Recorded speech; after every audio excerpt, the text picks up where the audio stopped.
start with a Fox News alert.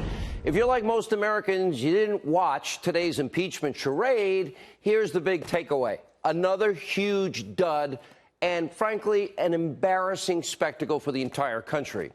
Now, what Democrats are doing to this country, this is humiliating to all of us, a display that needs to come to an end. Common sense, reason, intellectual honesty ever played a part in any of this. Nothing but one opinion after another opinion after another opinion, followed by conjecture on the opinion and how my feelings are about whatever. No actual evidence, no wrongdoing whatsoever, none. All of it, every bit of it, hearsay and this person's interpretation and that person's interpretation of the transcript that we all read. Now, this is now blowing up in the Democrats' face. Americans are tuning out in a big way. Viewership of this public sham dropped by over 1 million from day one to day two, and I bet it dropped again today. The number of Americans watching already pales in comparison to previous proceedings. The ratings were so bad, CBS News, I predicted this, they actually decided to pull the plug on their wall-to-wall coverage earlier today in exchange for regular programming. I would expect other networks will probably follow suit. And according to a Morning Consult poll, the first hearings were utterly failed to increase any support for this corrupt, this compromised shift show. As net voter support for impeachment and the inquiry, yeah, that's at a new low also. Another poll showing that over 2/3 of Americans, they have already made up their minds on the subject, because they know it all comes down to the transcript. There's no mystery here at all, despite what the Democrats are trying to create an environment circus about. The American people are smart. They can easily read the now public transcript at the center of the shit show, and not one witness was necessary, not a single one. And on that transcript, which you can read, which today's witnesses confirmed was accurate and complete, not a single time, how interesting, was the President of the United States, did he ever mention aid? Not one time to the President of Ukraine. In fact, aid was delivered in full. It was delivered without any conditions, and it was delivered with Ukraine having to do nothing and did nothing to get the aid. There was no quid, there was no pro, there's no quo, and no pressure, no extortion. How many more times does the Ukrainian president have to say, I didn't have any problems with any of this? The Democrats' new favorite poll-tested allegation, well, maybe we won't call it a quid pro quo, as the Washington Post said. We'll change the name to bribery. That's what we'll do. Well, that was only mentioned once, and that was in relation to the real quid pro quo. Joe Biden, remember? Oh, you're not getting the money. You don't fire the prosecutor. You don't get the $1 billion. You got 6 hours.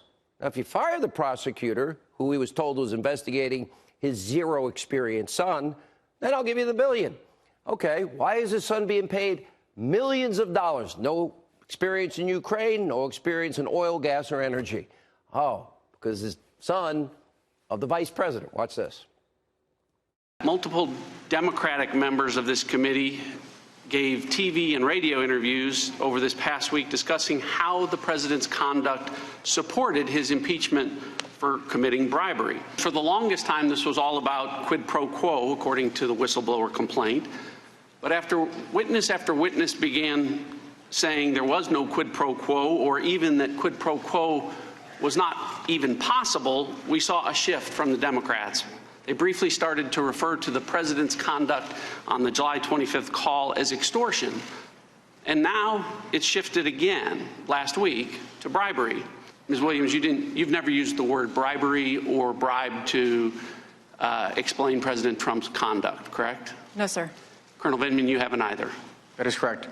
That is correct. Instead of delivering any proof of the president's new word, so-called bribery, 2 of today's most senior witnesses completely refuted that claim. No bribery, no linkage whatsoever between U.S. aid and any investigation. None, zero, zip. Take a look. Mr. Morrison, I'll start with you. Did anyone ever ask you to bribe or extort anyone at any time during your time in the White House? No, sir. And you were the top person for Ukraine in the White House, correct? At the NSC level. I would argue Ambassador Bolton would be, but... Reporting to Ambassador Bolton. I was a senior official, yes, sir. Ambassador Volker, you have a storied career. We're very thankful for your service, and you were the special envoy to Ukraine. That is correct. Did anyone at the White House ever ask you to bribe or extort anything out of anyone at any time? No, sir. Let's recap. Ambassador Volker, zero evidence of such a thing. Top National Security Council advisor Tim Morrison, no evidence, didn't see it. Every other witness, zero evidence of anything like bribery, not even mentioning the word on their own, 0 times. Democrats, they want to impeach a sitting president over this, and yet they won't even allow the person that started this entire charade, their precious hearsay, non-whistleblower, whistleblower, to testify before Congress. I have never seen such madness or insanity in my entire life. That's 31 years following politics and talk radio. Now in my 24th year at Fox, that's saying a lot.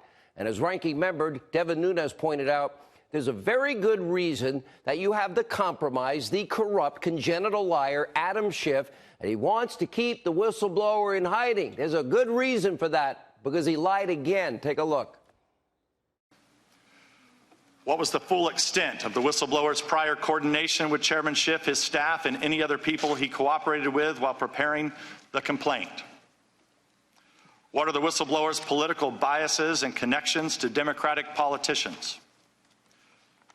How does the whistleblower explain the inaccuracies in the complaint? What contact did the whistleblower have with the media, which appears to be ongoing? What are the sources of the whistleblower's information? Who else did he talk to? And was the whistleblower prohibited by law from receiving or conveying any of that information? And don't forget, in September, the compromised fact witness, congenital liar, Adam Schiff, tweeted, he looked forward to the whistleblower's testimony. He went on MSDNC, the conspiracy television network. We have not spoken directly with the whistleblower, but we would like to talk to the whistleblower.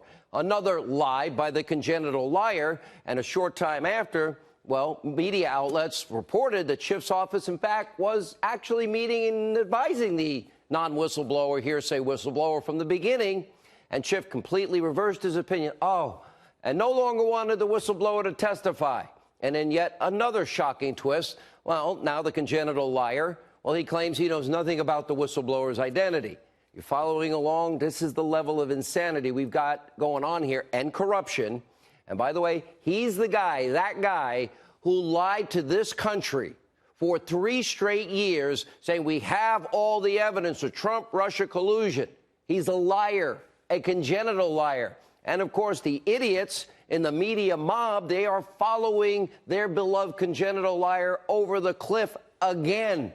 And today, oddly enough, despite claiming he doesn't know who the whistleblower is, the congenital liar somehow knew just when to cut off the witness from revealing anything about his identity. We're never allowed to know. This whistleblower is not a whistleblower.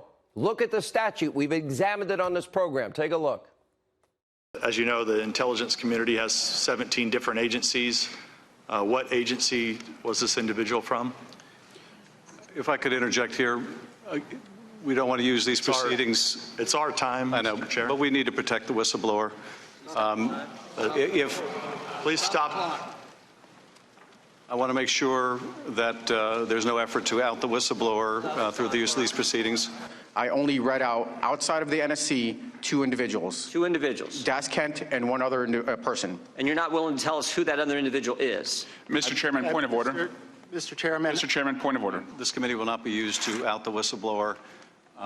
That same Mr. Chairman, necessity can you first stop the time so I don't lose the time? Will persist. You are recognized again, Mr. Jordan. Mr. Chairman, I don't see how this is outing the whistleblower. The witness has testified in his deposition that he doesn't know who the whistleblower is. You have said, even though no one believes you, you have said you don't know who the whistleblower is. So how is this outing the whistleblower to find out who this individual is? Jordan, this is your time for questioning. You can use it any way you like, but your question should be addressed to the witness. And your question should not be addressed to trying to out the whistleblower. Well, checkmate. So does that mean that the witness you just saw, this Lieutenant Colonel Vindman, leaked the call to the whistleblower? I don't know. We do know Vindman's supervisors expressed a lot of concern about his judgment. We do know that Vindman never talked to the president and never advised him directly, period, end of sentence. He seemed pretty annoyed the president didn't use his talking points. We also know he was unhappy about all of that, and that made him unhappy with the phone call with Ukraine. Why did you use my talking points? Anyway, but guess what? The president doesn't follow a script. Yeah, he's the president. He's the commander-in-chief, and he sets his own foreign policy, not some other bureaucrat. I know this might be hard for many in the deranged, radical, extreme members of the Socialist Democratic Party and their allies in the media mob. The president won. He's president. He's the commander-in-chief. That's right, 304 electoral votes. And yes, he defeated Hillary Clinton. And if Democrats want to upend the will of we, the American people, they better have a lot more evidence than hearsay, dumb, frankly, worthless opinion and conjecture that differs from person to person. This is now hurting our country. And hang on a second. Understand the Senate is never going to confirm this charade. Federal rules of evidence don't allow hearsay evidence. That's not admissible. None of it. None of these people will be heard in the U.S. Senate if there's ever a trial. One honest Democratic congressman summed it up like this. We've spent millions of dollars, tons of money, tons of time, tons of hurt, fracturing the nation apart, and I haven't seen this to be a good thing.